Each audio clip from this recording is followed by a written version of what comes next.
देखिए, आप सबका स्वागत है हमारे चैनल नॉलेज शेयर के अंदर। आज हम स्टार्ट करने जा रहे हैं आपका एक और इम्पोर्टेंट सब्जेक्ट। इसका नाम है ऑपरेटिंग सिस्टम। ऑपरेटिंग सिस्टम हमारे लिए बहुत ही ज़्यादा ज़रूरी है। हम देखेंगे कि चैप्टर फर्स्ट के अंदर हम कौन कौन से टॉपिक्स को कवर करेंगे। चैप्टर फर्स्ट इसके अंदर देखेंगे कि बेसिक्स क्या है हमारे पास ऑपरेटिंग सिस्टम्स के। ठीक है, ऑपरेटिंग सिस्टम क्या होता है, स्ट्रक्चर्स ऑफ ऑपरेटिंग सिस्टम्स क्या है, layer view of operating systems क्या होता है, कितने तरह के हमारे पास ऑपरेटिंग सिस्टम होते हैं, dual mode operations, functions of operations, operating systems हमारे पास ऑपरेटिंग सिस्टम्स के कंपोनेंट्स क्या क्या हैं, सिस्टम्स कॉल्स क्या होती है, इंटरप्ट्स क्या होते हैं, बूटिंग्स ऑफ ऑपरेटिंग सिस्टम्स क्या होते हैं, कर्नल और जानेंगे इसके टाइप्स क्या होते हैं। ठीक है, देखिए हम बात करते हैं कि पहला हमारे पास है कि ऑपरेटिंग सिस्टम क्या होता है। ऑपरेटिंग सिस्टम बेसिकली हमारे पास एक इंटरफेस है जो काम करता है हमारे पास आपके हार्डवेयर एंड जो भी आपकी एप्लीकेशंस होती हैं, यूज़र एप्लीकेशंस होती हैं, उन दोनों के बीच को हैंडल करता है, मतलब उन दोनों के साथ कम्युनिकेशन करता है। देखिए, हम एक साधारण एग्जांपल से समझते हैं। सपोज़ करिए हम शॉपिंग करना चाहते हैं घर बैठकर, तो हम क्या करेंगे, एक हमारे पास यहाँ क्या होगा, हमारे पास एक आपका यहाँ शॉपकीपर होगा, जिसकी शॉप होगी इस जगह, और यहाँ क्या होगा हमारे पास आपका एक कोई बंदा होगा जिसके थ्रू हम शॉपिंग करेंगे ऑनलाइन। कोई भी प्लेटफॉर्म हो गया, जितने भी हमारे पास ई कॉमर्स प्लेटफॉर्म्स हैं, और ये हम हैं। ठीक है ना, तो ये क्या करेगा हमारे पास, ये एक ओएस का काम करेगा। ठीक है, जैसे कि ये यहाँ से सामान लेके आएगा, हमें नहीं पता यहाँ क्या हो रहा है, इसलिए हमें मतलब भी नहीं है कि भैया हार्डवेयर में क्या चल रहा है। सिर्फ ऑपरेटिंग सिस्टम से हमें जानना है कि ऑपरेटिंग सिस्टम्स क्या है। ठीक है ना, शॉपिंग आप गए ई कॉमर्स वेबसाइट्स पे, आपने अपना सामान मंगा लिया। ये काम कौन कर रहा है, आपका ये जो ई कॉमर्स वेबसाइट है ये कर रही है। इसी तरह से सेम काम कौन करता है हमारे पास, ऑपरेटिंग सिस्टम। ये कंट्रोल करता है हमारे पास हार्डवेयर को और हमारे पास सिस्टम एंड एप्लीकेशंस प्रोग्राम्स को, और जो हम यूज़र हैं हम इसको यूज़ करते हैं। देख लेते हैं लिखा क्या है। देखिए, it is a program that acts as an interface between a user applications and the computer hardware. ये बेसिकली एक इंटरफेस है हमारे पास किसके बीच का, आपका यूज़र एप्लीकेशंस और आपके हार्डवेयर के बीच का। देखिए, हम अब जानेंगे कि भाई इसका स्ट्रक्चर्स क्या होता है कंप्यूटर सिस्टम्स का। इसके अंदर हमारे पास 3 पार्ट होते हैं। एक होता है हमारे पास यूज़र, दूसरा होता है हमारे पास सिस्टम, तीसरा होता है हमारे पास हार्डवेयर। ठीक है, यूज़र्स के अंदर कौन कौन से आते हैं, यूज़र, एप्लीकेशन, प्रोग्राम। हमारे पास सिस्टम के अंदर 2 चीज़ आती हैं, यूटिलिटीज़, और हमारे पास ऑपरेटिंग सिस्टम। और लास्ट एंड के अंदर क्या आता है, हार्डवेयर। हार्डवेयर के अंदर ये 3 चीज़ को हैंडल करता है आपके पास मशीन लैंग्वेजेस को, माइक्रो आर्किटेक्चर्स को, और हमारे पास फिजिकल डिवाइसेस को। अब एक एक करके इन सब पर डिस्कस कर लेते हैं कि यूज़र क्या होता है इसके अंदर। देखिए, आप यूज़र कौन हो सकता है, देखिए आप हो सकते हैं, या कोई भी हमारे पास अदर कंप्यूटर हो सकती है, या मशीन्स हो सकती है। ये सब क्या हमारे पास ये यूज़र हैं। ठीक है, ये सब क्या हमारे पास यूज़र हैं। हम बात करते हैं आपके पास एप्लीकेशंस प्रोग्राम की। एप्लीकेशन प्रोग्राम कौन कौन से होते हैं, हमारे पास आपका कंपाइलर हो गया, डेटाबेस हो गया, डेटाबेस सिस्टम हो गया, हमारे पास वीडियो गेम्स हो गए, बिजनेस एप्लीकेशंस हो गई, और हमारे पास ब्राउज़र हो गए, वेब ब्राउज़र हो गए। ये सारे क्या हमारे पास आपके पास हमारे एप्लीकेशंस प्रोग्राम्स हैं। अब यूटिलिटीज़ क्या होती है, यूटिलिटीज़ ये होती है जो भी हमारे प्रोग्राम्स को एक यूटिलाइज वे के अंदर अरेंज करती है। ठीक है, ये कहलाती है हमारे पास यूटिलिटीज़। हमारे पास जैसे ऑपरेटिंग सिस्टम है, ऑपरेटिंग सिस्टम क्या करता है हमारे पास, ये मैनेज करता है हमारे पास आपके हार्डवेयर एंड सॉफ्टवेयर्स, आपके हार्डवेयर्स को, और हमारे पास और जो भी आपकी यूआई होती है, यूज़र एप्लीकेशंस वगैरह होती हैं, ये इन सबको हैंडल करता है कौन, हमारे पास ऑपरेटिंग सिस्टम। ये किसका पार्ट है हमारे पास, ये दोनों चीज़ हमारे पास इस सिस्टम का पार्ट है। हम बात करते हैं आपके पास अब हार्डवेयर्स की। अब हार्डवेयर्स के अंदर पहली चीज़ आती है मशीन लैंग्वेज। अब मशीन लैंग्वेज क्या होती है, ये वो लैंग्वेज होती है जो कंप्यूटर से बात करने के लिए यूज़ होती हैं। ठीक है, और कमेंट्स में बताइए कि और कौन कौन सी लैंग्वेज हैं। हमारे पास माइक्रो आर्किटेक्चर। अब हमारे पास माइक्रो आर्किटेक्चर क्या करता है, जो भी हमारे पास डिजिटल लॉजिक इंस्ट्रक्शन वगैरह होती हैं उन सबको एग्जीक्यूट कराता है इन कंप्यूटर्स के अंदर। और हमारे पास जो तीसरा है वो हमारे पास आपके फिजिकल डिवाइसेस हैं। फिजिकल डिवाइसेस कौन कौन से हो गए हमारे पास? CPU, memory, input output devices और आपके न्यू इंटरफेस। देखिए अब हम देखते हैं हमारे पास layer view of operating system services. हमारे पास कितने तरह के लेयर्स होते हैं ऑपरेटिंग सिस्टम सर्विसेज के अंदर? 3 तरह के होते हैं हमारे पास। आपका एक यूज़र होता है, एक हमारे पास हार्डवेयर होता है और तीसरा होता है हमारे पास सिस्टम व्यू। अब हम तीनों को डिस्कस करते हैं कि यूज़र व्यू के अंदर क्या होता है। देखिए यूज़र व्यू के अंदर होता क्या है, बेसिकली जितने भी आपके पास जितने हमारे पास टिपिकल चीज़ होती हैं वो यूज़र से हाइड कर ली जाती हैं ओएस के अंदर, जिससे कि जो भी हमारे पास यूज़र है वो आसानी से उसको यूज़ कर सके। और क्या क्या चीज़ प्रोवाइड कराता है हमारे पास यूज़र व्यू, एक बार देख लेते हैं। एग्जीक्यूशन ऑफ प्रोग्राम, मतलब जो भी आपका एग्जीक्यूशन होना होता है प्रोग्राम का, उन सबको ये यूज़र व्यू हैंडल करता है। हमारे पास ये एक्सेस करता है हमारे पास किसके? आपके इनपुट आउटपुट डिवाइसेस के लिए। और चौथा तीसरा काम क्या करता है? ये काम करता है, ये कंट्रोल्स करता है आपके पास जो भी आपकी एक्सेस फाइल्स होती हैं। और हमारे पास ये एरर को डिटेक्ट करता है हमारे पास आपके हार्डवेयर एंड सॉफ्टवेयर एरर्स को। ठीक है, एक बार पढ़ लेते हैं कि यूज़र व्यू होता क्या है। The OS is an interface hides the details which must be performed and present a virtual machine to the user that make easier to use। ठीक है गाइस, हमारे पास यदि वीडियो अच्छी लग रही है तो उसको like and share and subscribe ज़रूर करें। देखिए अब हमारे पास हार्डवेयर व्यू क्या होता है। हार्डवेयर व्यू होता है जो भी हमारे पास प्रोग्राम्स होते हैं, जो भी इनकी रिसोर्सेज होती हैं, उसको ऑपरेटिंग सिस्टम अच्छी तरह से एफिशिएंट वे के अंदर, ऑर्डर के अंदर उन सबको मैनेज करता है। ये काम है हमारे पास आपके हार्डवेयर व्यूज़ का। अब आपके पास जो हार्डवेयर व्यू है वो कैसे काम करता है? हमारे पास यहाँ करता है रिसोर्सेज मैनेजर की तरह। कैसे काम करता है? एक रिसोर्सेज मैनेजर की तरह। अब हमारे पास इसका काम क्या है? इसका काम है हमारे पास जितनी भी रिसोर्सेज हैं उनको एलोकेशन देना, मतलब एलोकेट करना। और जो भी हमारे पास आपकी एग्जीक्यूशंस प्रोग्राम्स हैं उन सबको कंट्रोल करना। और ये कंट्रोल करता है हमारे पास आपके इनपुट आउटपुट डिवाइसेस को। हमारे पास ये प्रोटेक्ट करता है हमारे पास जितने भी आपके रिसोर्सेज हैं उन सबको। और ये डेटा है उन सबको, जो भी आपका डेटा है उन सबको ये मॉनिटर करता है। एक बार पढ़ लेते हैं डेफिनेशन क्या कहलाती है। The operating system manage the resources efficiently in order to the offer the service to the user program। हम बात करते हैं आपके पास सिस्टम व्यू की। ये भी हमारे पास एक ऑपरेटिंग सिस्टम प्रोग्राम है, ये भी दूसरे फंक्शंस प्रोग्राम है, उन्हीं की तरह सेम वे के अंदर काम करता है। लेकिन जो भी इसकी इंस्ट्रक्शंस हैं वो एग्जीक्यूट होती हैं हमारे पास किसके द्वारा? प्रोसेसर के द्वारा। ठीक है ना। अब हमारे पास ये कैसे एक्ट करता है देख लेते हैं। OS act as a program perform the following. हमारे पास ये आपका हार्डवेयर अपग्रेड्स को देखता है, जितनी भी आपके पास न्यू सर्विसेज आती हैं उन सबको कंट्रोल करता है। हमारे पास जितने भी आपके इश्यूज़ वगैरह होते हैं उन सबको ये हैंडल करता है और कंट्रोल करता है हमारे पास आपके यूज़र एंड हार्डवेयर ऑपरेशंस को। एक बार देख लेते हैं कि सिस्टम में क्या कहता है। OS is a program that functions in the same way as the other program. It is a set of instructions that are executed by the processors. Thank you. Welcome to my YouTube channel Knowledge Share with अमन। देखिए अब हम इसके अंदर थोड़ी सी knowledge है तो आपके साथ शेयर कर देते हैं। यही उद्देश्य है कि जो भी हमारे पास नॉलेज है वो आप तक पहुंच जाए। देखिए हम बात करेंगे आज कि गोल्स क्या हैं ऑपरेटिंग सिस्टम के, हम इसको क्यों पढ़ रहे हैं। पहला गोल ये है कि भाई कन्वीनियंस होना चाहिए और दूसरा ये है कि एफिशिएंस होना चाहिए, अच्छी तरह से हमारा काम करे और हमें अच्छी सुविधा प्रोवाइड करे। यही तो गोल है हमारे पास ओएस को पढ़ने का। अब हम देखते हैं कि कितने तरीके के ऑपरेटिंग सिस्टम्स होते हैं। देखिए ये कुल मिला के 11 तरीके के ऑपरेटिंग सिस्टम हैं जिसको हम कुछ डिटेल के अंदर अभी पढ़ेंगे।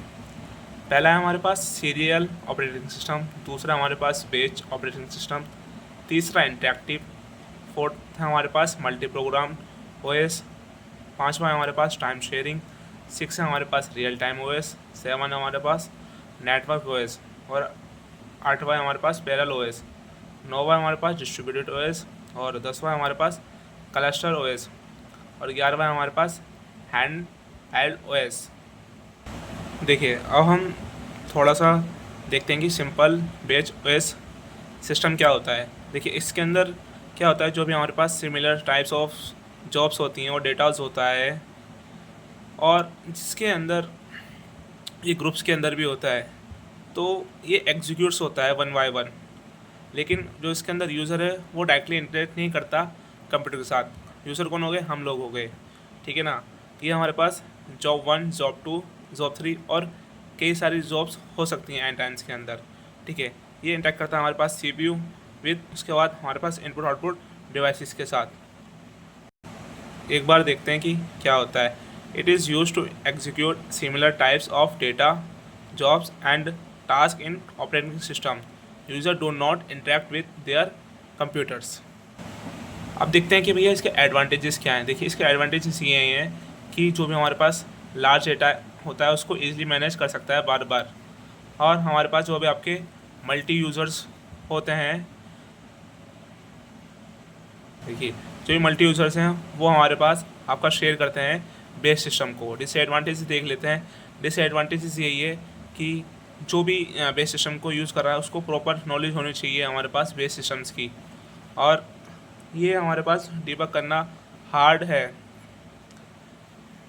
देखिए जब तक पहले वाला जॉब फेल नहीं हो जाएगा तो आपका दूसरा वाला वेट करता रहेगा। कब तक, अननोन टाइम तक, मतलब उसको टाइम के बारे में नहीं पता होगा। जब पहले आपका एक जॉब फेल होगा तो फिर दूसरा वाला होगा, और दूसरे वाले का टाइम नहीं पता कि वो कब तक कब फेल होगा पहले वाला। देखिए थ्रू आउट इसके अंदर क्या होगा, हमारे पास जो आपके इनपुट्स हैं वो ज़्यादा, जो एग्जीक्यूशन की स्पीड है वो ज़्यादा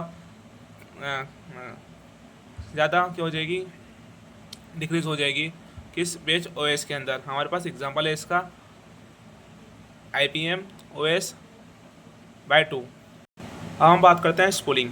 स्पूलिंग क्या है, जो भी कमीज थी हमारे पास सिंपल पेज OS के अंदर, वो चीज़ को रिड्यूस करा हमारे पास स्पूलिंग के अंदर। स्पूलिंग है क्या, बेसिकली जो भी हमारे पास, देखिए इसके अंदर क्या होता है, जो CPU की स्पीड होती है वो ज़्यादा हाई होती है। जो भी हमारे पास इनपुट आउटपुट डिवाइसेस होते हैं उनकी स्पीड क्या होती है, हमारे पास स्लो होती है। तो स्पूलिंग के ने क्या करा, जो भी इसके अंदर स्पीड की मिस मैचिंग थी उसने उसको दूर करा है। देखिए एक इसका अच्छा एग्जांपल है हमारे पास आपका प्रिंटर के अंदर क्या होता है, कई सारे पेजेस होते हैं जब हम उसको इनपुट्स देते हैं तो वो क्या करता है, वो इनपुट्स लेता है और स्पूलिंग के अंदर जाता है, मतलब वन बाय वन पेजेस को एग्जीक्यूट करता है, ठीक है। ये हमारे पास एग्जांपल है किसका, स्पूलिंग का। हम थोड़ा अब जान लेते हैं कि स्पूलिंग और बफर में क्या डिफरेंस है। देखिए स्पूलिंग के अंदर क्या होता है, ये स्पूलिंग ओवरलैप करती है हमारे पास इनपुट आउटपुट एक जॉब के साथ, कब तक, विद अनदर जॉब के साथ। बफर में क्या होता है, ये ओवरलैप्स करते हैं इनपुट आउटपुट वन जॉब के साथ, कब तक, कंप्यूटेशन ऑफ सेम जॉब के साथ। इसमें क्या, इसमें दूसरी जॉब है और बफर में हमारे पास सेम जॉब है। हमारे पास, हम इसकी एफिशिएंसी की बात करें तो स्पूलिंग ज़्यादा एफिशिएंट है किससे कंपेयर टू बफरिंग के। बफरिंग हमारे पास कम एफिशिएंट है कंपेयर टू स्पूलिंग के। देखिए अगर मैं इसकी साइज़ की मैं बात करूं तो स्पूलिंग हमारे पास ज़्यादा साइज़ कंसीडर करता है कंपेयर टू बफर। बफर के अंदर क्या होता है, हमारे पास लिमिटेड एरिया होता है मेन मेमोरी के अंदर। अब हम बात करते हैं आपके पास मल्टी प्रोग्राम सिस्टम की।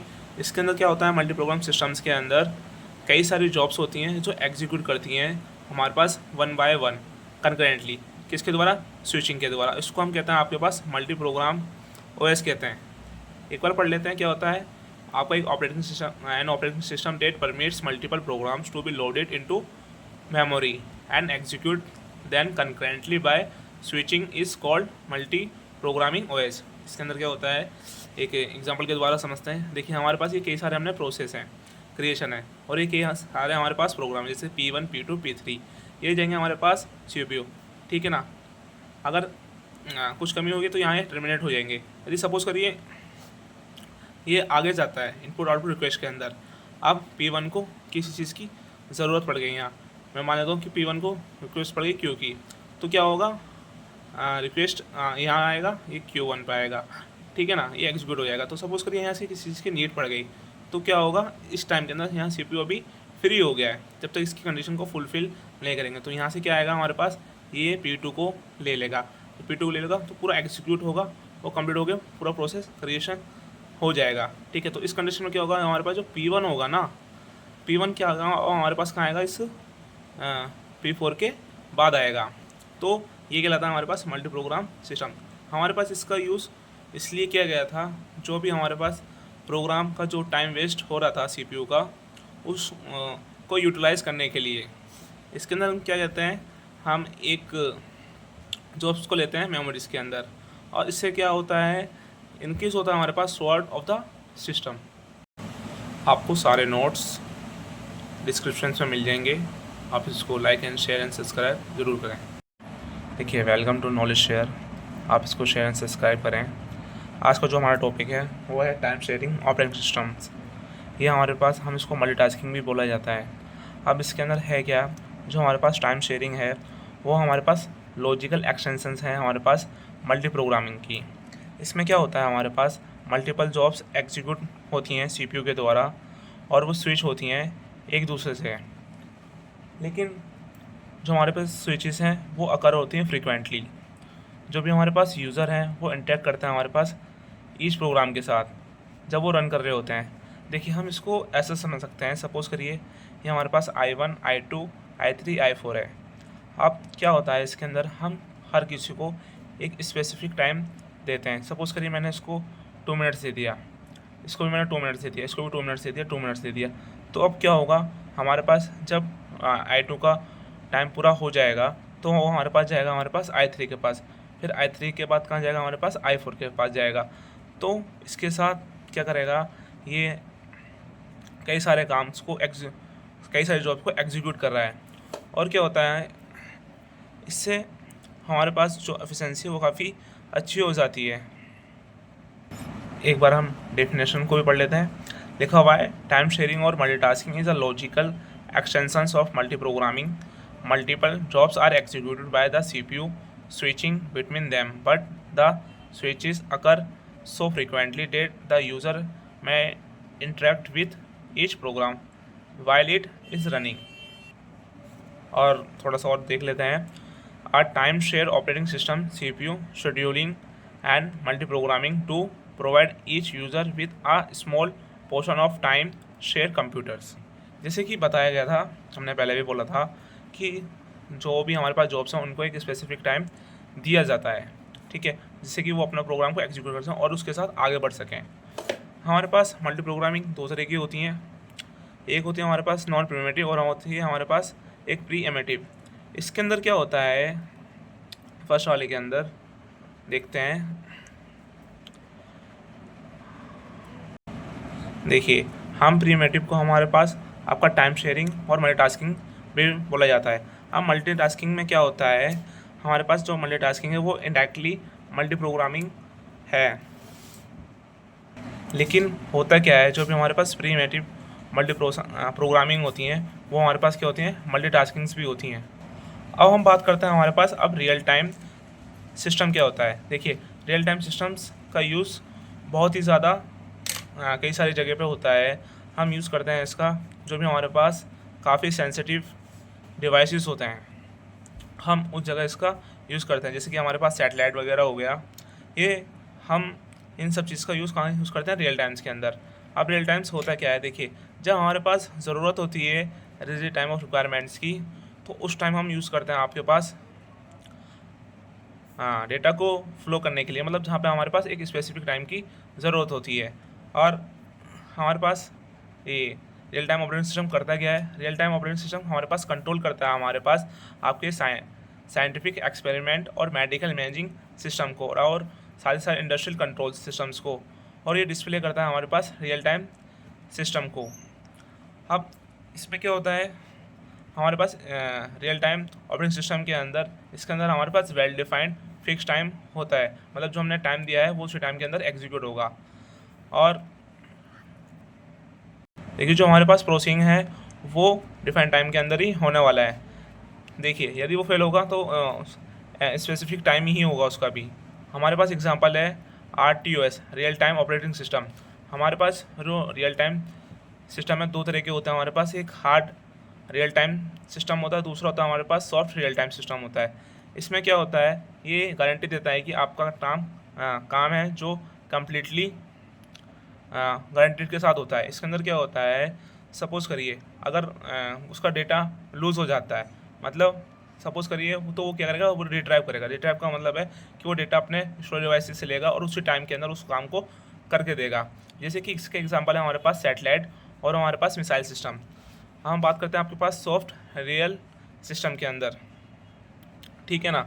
इसमें क्या होता है, देखिए जब तक ये सिस्टम काम करता है, जब तक उसको पूरा कम्प्लीटली वो एलोकेट ना कर दे, ठीक है ना।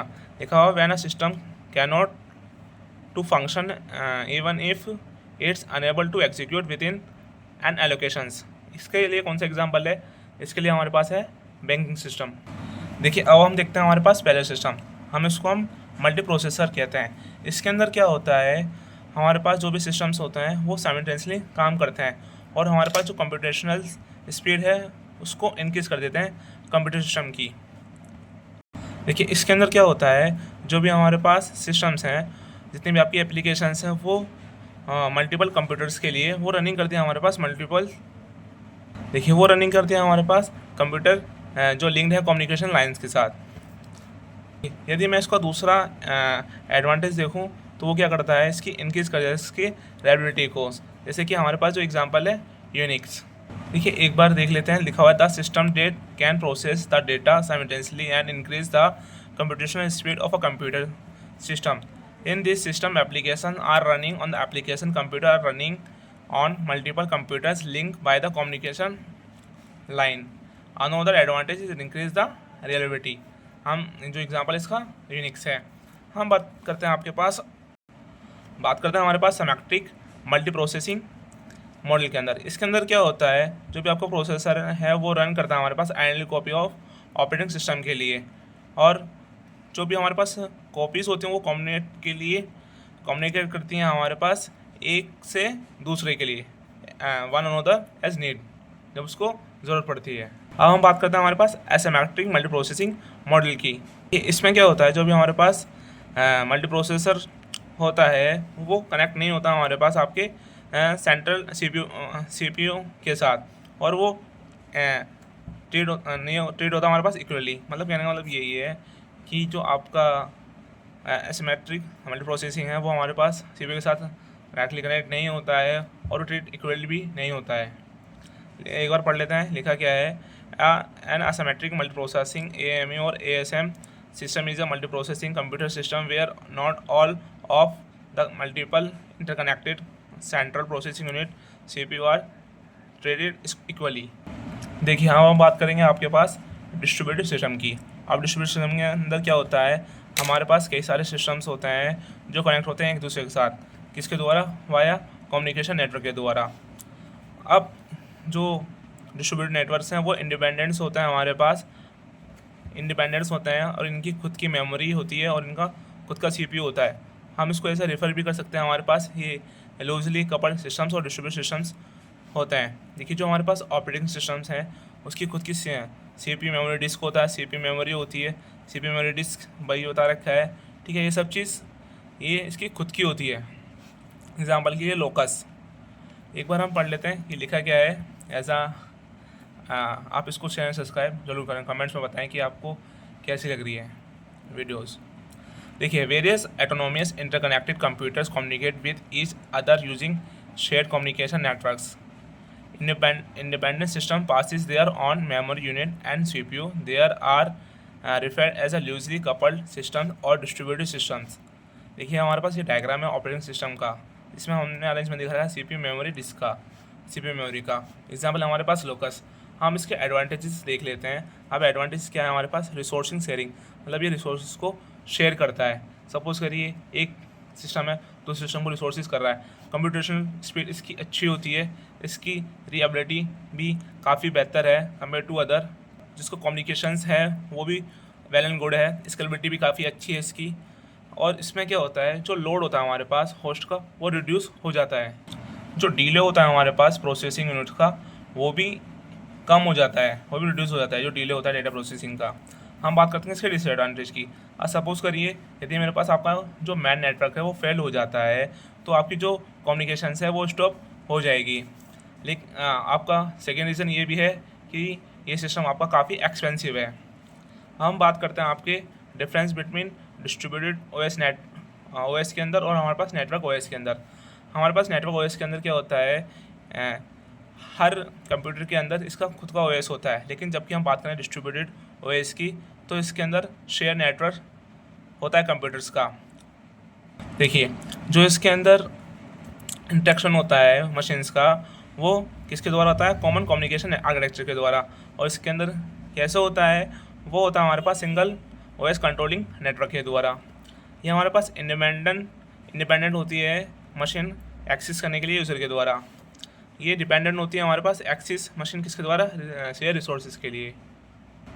इसको देख लेते हैं लिखा हुआ, देखिए एक बार रीड कर लेते हैं इसको। देखिए नेटवर्क ओएस और डिस्ट्रीब्यूटेड ओएस। देखिए फर्स्ट हमारे पास क्या है, each computer has it own OS. Distributed के अंदर common OS shared by the network of computers. Second point है हमारे पास, it allow interaction between the machine by the having a common communication architectures. इसमें क्या होता है सेकेंड पॉइंट डिस्ट्रीब्यूटेड के अंदर, single OS controlling the network. Third point है हमारे पास नेटवर्क ओएस के अंदर, independent machine access by the user. और डिस्ट्रीब्यूटेड ओएस के अंदर क्या है, distributed machines access by the computer to the share resources. आप इसको शेयर सब्सक्राइब करें और इस वीडियो को अपने फ्रेंड तक ज़रूर पहुँचाएँ।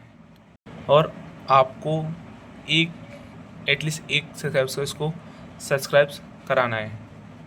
देखिए welcome to my channel knowledge share with Aman. आज हम देखेंगे कि इंटरप्ट्स क्या होते हैं। इंटरप्ट्स की एक ऐसी कहानी है, सपोज़ करिए हम किसी काम को एक स्पेसिफिक वे के अंदर कर रहे होते हैं, लेकिन उसके अंदर कुछ ऐसी चीज़ होती है कि वो उसको प्रॉपर तरीके से नहीं कर पाती।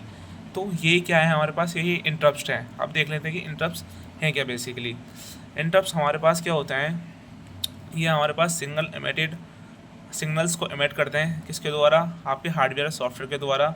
और एक ये हमारे पास प्रोसेस है, इसके अंदर जो आपके इवेंट्स हैं वो इमीडिएट अटेंशन लेते हैं।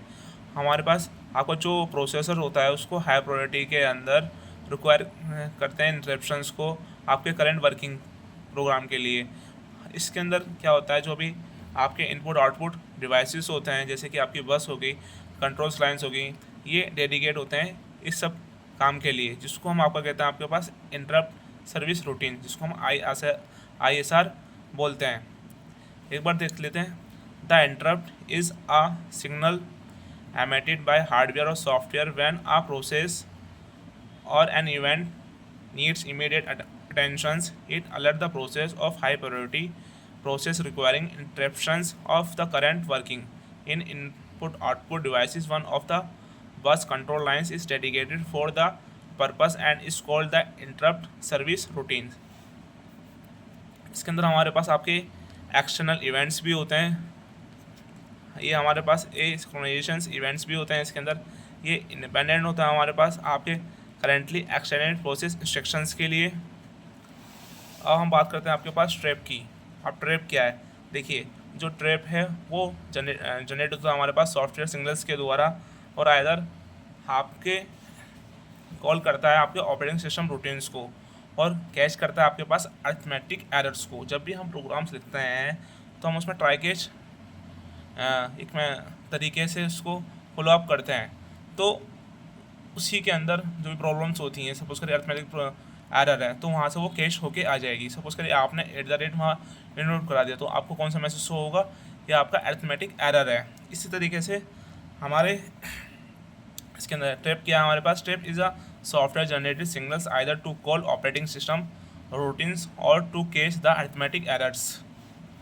इसके अंदर आता है हमारे पास exception and systematic system calls. ये हमारे पास कौन से वे के अंदर होता है, ये सिंक्रोनाइजेशंस इवेंट्स लेता है। ये इंटरनल एक्सेप्शंस इवेंट और एक्शन इवेंट्स को काम करता है। हम बात करते हैं और आपका बहुत इम्पोर्टेंट और बहुत ही अच्छा टॉपिक है हमारे पास बूस्टिंग। बूस्टिंग मैं बूटिंग ओएस, ठीक है ना। हम बात करेंगे आपके पास बूटिंग ओएस। अब इसको पूरा जानेंगे कि ये किस तरीके से काम करता है।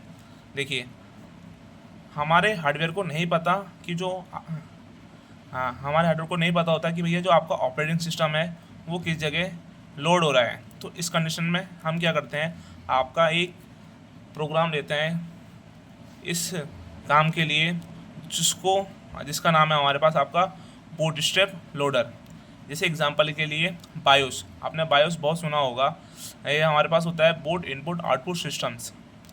इसके अंदर क्या होता है, आपका जो बूटस्ट्रैप लोडर होता है वो लोकेट्स होता है हमारे पास कर्नल्स के अंदर, जो लोड होता है हमारे पास आपकी मैन मेमोरी के अंदर, और आपके एग्जीक्यूशंस को स्टार्ट करता है।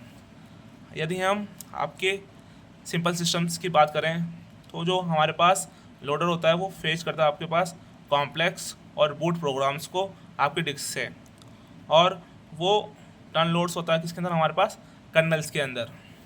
देखिए, ये हमारे पास एक डायग्राम है, इसकी हेल्प से समझते हैं इसको। देखिए, जो भी आपका ओएस है वो काम करता है हमारे पास इस एप्लीकेशंस के साथ। जो हमारे पास ये हमारे पास एक ड्राइवर हो गया, ठीक है, ये हमारे पास मदरबोर्ड हो गया। तो ये इस तरीके से काम करता है पूरा, किस तरीके से इसको बूटिंग करनी है। ये हमारे पास आपके कंट्रोल ऑन पेरिफेरल कार्ड्स हो गए, आपको जो दिखाई दे रहे हैं। आपके पास ओएस हो गया, ओएस का ड्राइवर से हमारे पास एप्लीकेशंस, ये हमारे पास पूरा स्टेप कौन सा कहलाता है, बायोस इंट्रैक्शंस कहलाता है। ये पूरा प्रोसेस क्या है हमारे पास, आपको ये बायोस इंट्रैक्शंस है, ठीक है। एक बार देखते हैं, लिखा हुआ है हमारे पास hardware does not know where the operating system reside and how to load it, hence it need a special program to do this job. Bootstrap loader example के है हमारे पास बायोस, जिसकी फुल फॉर्म है हमारे पास boot input output systems. Bootstrap loader locate the kernel, loads it into main memory and start its execution. In some system, a simple bootstrap loader fetch a more complex boot program from disk, which in kernel to aids the kernel. अब हम देखते हैं कि क्या sequence है हमारे पास booting करने के लिए, ठीक है। There are standard boot sequence that all purpose computer uses. इसके अंदर क्या होता है हमारे पास, जो भी आपका CPU है वो इंस्ट्रक्शंस को, जो भी आपकी इंस्ट्रक्शन होती हैं मेमोरी के अंदर, इसके द्वारा बायोस के द्वारा रन करता है। और जो भी आपकी इंस्ट्रक्शंस हैं वो जंप करती हैं और वो ट्रांसफ़र करती हैं हमारे पास बायोस को बायोस को जो प्रोग्राम है उसको स्टार्टअप करने के लिए। लिखा हुआ था CPU run on instructions in memory for the BIOS, this instructions contain a jump instructions that transfer to the BIOS startup program. देखिए, अब हम बात करते हैं जो भी आपका प्रोग्राम होता है वो रन करता है हमारे पास पोस्ट के लिए। उसकी फुल फॉर्म क्या है हमारे पास, power on set self test. इसके अंदर क्या क्या होता है, ये चेक करता है कि जो आपकी फंक्शनलिटी है डिवाइस की, कंप्यूटर्स की, वो प्रॉपर तरीके से काम कर रही है या नहीं कर रही है। देख लेते हैं, this device run a power on self test, जिसको हम पोस्ट बोला गया है, to check that device the computer will really on are the functionality properly. देखिए, हमारे पास जो बायोस है वो कॉन्फ़िगर करता है बोर्ड को सीक्वेंस के अंदर कब तक, जब तक हमारे पास ये फाइंड करता है डिवाइस को तो वो बूटेबल ना हो जाए। लिखा हुआ है the BIOS goes through the configured boot sequence until it find are device that is bootable. देखिए, यदि हमें वो डिवाइस बूटेबल फाइंड हो जाता है तो उस कंडीशन में क्या होता है, जो भी हमारे पास बायोस होता है वो लीड करता है किसके अंदर, आपके पास बूट सेक्टर के अंदर, और ट्रांसफ़र करता है एग्जीक्यूशंस को आपके बूट सेक्टर के अंदर। यदि आपका जो बूट डिवाइस है यदि वो हार्ड ड्राइव है तो वो किसको रिफ़र करता है, वो हमारे रिफ़र करता है आपके पास मास्टर बोर्ड रिकॉर्ड्स को। देखते हैं लिखा क्या है, once BIOS find a bootable device, BIOS leads the boot sector and transfer execution to the boot sector. If boot device is a hard drive, it is refer to as a master boot record, जिसको हम आपका short form में MBR बोल रहे हैं। देखिए, अब जो हमारे पास MBR होता है वो चेक करता है पार्टीशंस टेबल को, वो एक्टिव है या नहीं। तो हमारे पास किस लिए करता है, ये एक्टिव पार्टीशंस को चेक करता है। यदि वो हमें मिल जाती है तो MBR कोड लोड होता है उस पार्टीशन के अंदर और वो जो भी बूट सेक्टर है उसको एग्जीक्यूट कर देता है। The MBR code check the partition table for active partition if one is found the MBR code load it partition boot sector and execute it. देखिए जो हमारे पास आपका बूट सेक्टर है वो OS को स्पेसिफाई करता है कि वो आपका मेन फंक्शंस के अंदर लोड करे और एग्जीक्यूट करे कर्नल के अंदर, जो उसको कंटिन्यूस करना होता है। हाँ, the boot sector is after OS specify however in the most OS its main function to is load and execute OS kernel which is continuous starting। देखिए यदि हमारे पास आपका पार्टीशन एक्टिव नहीं होता और जो आपका पार्टीशन है वो बूट सेक्टर के अंदर इनवैलिड होता है, तो इस कंडीशन में क्या होती है, जो आपका MBR होता है वो लोड कर देता है उसको सेकेंडरी बूट लीडर के अंदर, जो सिलेक्ट करता है आपके पास पार्टीशन को एंड वो फिर बूट सेक्टर को लोड कर देता है। If there is a no active partition or the active partition boot sector is invalid the MBR में लोड और secondary boot loader will select a partition and load its boot sector. देखिए आप अपने इसको दोस्तों को ज़रूर शेयर करें, ये बहुत इंपॉर्टेंट सीरीज़ है और आप इसको 1000 सब्सक्राइबर तक पहुंचाएं। और इस वीडियो का टारगेट है कि आप इसके अंदर 200 कमेंट्स करें और जिससे कि हमें मोटिवेशन मिले। Thank you. Welcome to my channel knowledge share with Aman. आप इसको शेयर एंड सब्सक्राइब ज़रूर करें जिससे कि हम लोगों को मोटिवेशन मिल सके और हम आपके लिए अच्छे से अच्छे कंटेंट के साथ साथ आपकी नॉलेज को इंक्रीज करते रहें। कमेंट्स में बताते रहिए कि आपको वीडियोस कैसी लग रही हैं। देखिए आज हम जो चर्चा करेंगे कर्नल्स क्या होते हैं। कर्नल बेसिकली एक बहुत इंपॉर्टेंट पार्ट है हमारे पास ऑपरेटिंग सिस्टम के लिए और हमारे कंप्यूटर्स के लिए। ये कह सकते हैं कि हमारे पास ये आपका सेंट्रल कंपोनेंट्स हैं हमारे ऑपरेटिंग सिस्टम के लिए, और जो यूज़ होता है हमारे पास ये मैनेज करने के लिए आपके पास हार्डवेयर एंड सॉफ्टवेयर के कॉम्बिनेशंस को और जितने भी हमारे पास फाइल्स हैं उन सबको मैनेज करने के लिए। देखते हैं कर्नल्स क्या है। Kernel is the central component of a computer operating system. The job perform by the kernel is to manage the combinations between software and hardware is manage system resources. अब हम देख लेते हैं कि कितने टाइप्स के हमारे पास कर्नल्स होते हैं। हम बात करते हैं पहले आपके मोनोलिथिक कर्नल्स के बारे में। हमारे पास क्या होता है, जो भी आपके पास आपका बेसिक सिस्टम सर्विसेज होती हैं वो इसके अंदर हमारे पास रन करती हैं। जैसे कि आपके पास मेमोरी मैनेजमेंट हो गया, इंटरप्ट हैंडलिंग होंगी, फाइल सिस्टम्स हो गए, ये जितने भी काम है वो कौन करता है हमारे पास, वो काम करता है हमारे पास आपके मोनोलिथिक कर्नल करता है। इसको कौन कौन यूज़ करता है हमारे पास, आपका यूनिक्स सिस्टम हो गया, आपका लिनक्स हो गया, जो भी इस तरह के ऑपरेटिंग सिस्टम है। एक बार देख लेते हैं। It run every basic system service like process and memory management, interrupt handling, file system in kernel space used by Unix Linux like OS। अब हम इसके प्रोस की बात कर लेते हैं। देखिए इसमें क्या होता है, ये प्रोवाइड करता है हमारे पास आपको रिच पावरफुल हार्डवेयर का एक्सेस देता है और साथ ही साथ हमारे पास लेस सॉफ्टवेयर इन्वॉल्व होता है और ये फास्टर्स होता है। देखिए यहाँ देखते हैं, this approach provide rich and powerful hardware access as there is less software involve so is faster. अब इसके कॉन्स्ट देख लेते हैं। देखिए इसमें क्या होता है, हमारे पास आपकी जो डीबगिंग होती है वो आपकी हार्ड होती है, ठीक है ना, कंप्यूटर्स की, और हमारे पास आपके जो रिबूटिंग है वो हमारे कंप्यूटर्स को ज़रूरत पड़ती है। देखते हैं debugging is harder, rebooting the computer is often needed.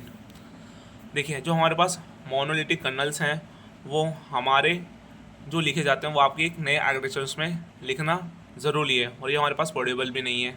देख लेते हैं, लिखा है monolithic colonel's must be return for each new architecture not portable. अब हम बात करते हैं हमारे पास आपके माइक्रो कर्नल्स के बारे में। देखिए अब हम बात करेंगे इस कर्नल्स के अंदर क्या होता है, देखिए इसके अंदर क्या होता है, जो भी आपकी मोस्ट इंपॉर्टेंट सर्विसेज होती हैं वो इस कर्नल्स के अंदर की जाती हैं। बाकी की जो भी आपकी रेस्ट ऑफ सर्विस हैं ऑपरेटिंग सिस्टम की, वो कहाँ करी जाती हैं, वो inside the system application programme के अंदर की जाती हैं। मतलब जो जो यहाँ इस टाइम इसमें नेसेसरीज प्रॉब्लम्स हैं, जो भी काम्स हैं, उस सबको सिर्फ इस कर्नल्स के अंदर किया जाता है। और स्लोली रिस्पॉन्सिबल किस चीज़ के लिए होती है हमारे पास, ये हमारे पास इंटर प्रोसेस कम्युनिकेशंस के लिए जो होती है, मेमोरी को मैनेज करती है, और आपकी जो सीपीयू शेड्यूलिंग होती है उसका काम करती है। सीपीयू शेड्यूलिंग क्या होती है, जो टास्क को मैनेज करने का काम कराती है।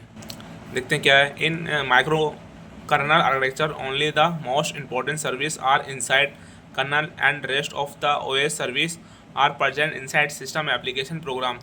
It is solely responsible for inter process communications. देखिए, और हमारे पास सेकेंड है memory management and CPU scheduling. अब इसके हम प्रॉप्स की बात कर लेते हैं। देखिए इसमें क्या होता है, प्रॉप्स के अंदर बात करते हैं इसके, जो भी इसका आर्किटेक्चर्स है वो हमारे पास कर्नल का स्मॉल्स होता है और आइसोलेटेड होता है। इसमें क्या होता है, आपके पास जो फंक्शन है वो बेटर काम कर पाता है, और ये हमारे पास आपका पोर्टेबल होता है, और ये एक्सपेंशन इज ईजियर होता है। एग्जाम्पल की बात करें, हमारे पास जो आपके पास एडिप्स आईडी है, एडिप वो इसका एग्जाम्पल है। अब हम बात करते हैं, हम बात करते हैं आपके हाइब्रिड कर्नल्स के बारे में। ये क्या होता है, ये कम्युनिकेशंस होता है हमारे पास, आपके जो बेस्ट कर्नल्स होते हैं, आपके मोनोलिटिक्स और माइक्रो कर्नल्स का कम्युनिकेशंस ही होते हैं ये।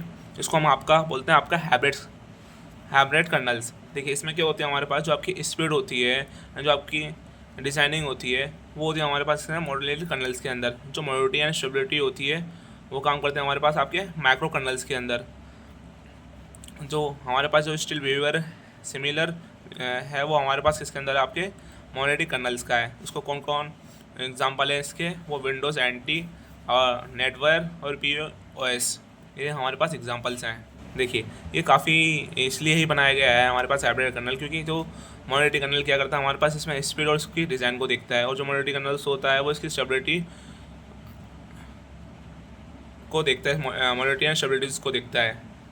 पर पढ़ लेते हैं क्या होता है। देखिए hybrid kernel, it combines the best of both worlds, speed and simple design of a monolithic kernels, modularity and stability of a microkernels, still similar to a monolithic kernels, Windows NT, networks, BOS, exo colonel's. देखिए हमारे पास एक्सो colonel's क्या है, इसको भी देखते हैं। ये भी हमारे पास कर्नल्स का ही इंपॉर्टेंट टाइप्स है। ये फॉलो करता है हमारे पास एंड टू एंड प्रिंसिपल्स को, और ये एक्सट्रीमली मिनिमल्स होता है। और क्या करता है हमारे पास, ये आपके पास हमारे पास जो आपकी हार्डवेयर की बेस्ड ऑब्जर्वेशन होती हैं वो उसको पॉसिबल करता है, और ये हमारे पास आपके जो भी फिजिकल्स रिसोर्सेज होती हैं उनको एलोकेट करता है। तो ये काफ़ी इंपॉर्टेंट कर्नल है एक्सो कर्नल्स। हमारे पास इसके एडवांटेज क्या हैं, ये हमारे पास ज़्यादा वर्क होता है एप्लीकेशन डेवलपर के पास। एग्जांपल के लिए हो गया न्यूएस और एक्सोस। एक बार देख लेते हैं एक्सो कर्नल्स को। Follow end to end principle, extremely minimals fast hardware observation as possible, just allocates physical resources to a applications। ये यहाँ हमारा चैप्टर फर्स्ट अच्छी तरह से कंप्लीट हुआ। आप इसको शेयर एंड सब्सक्राइब करें, अपने फ्रेंड तक ज़रूर पहुँचाएँ, जिससे कि वो ज़्यादा से ज़्यादा अपने एग्ज़ाम की प्रिपरेशन कर सकें। Thank you.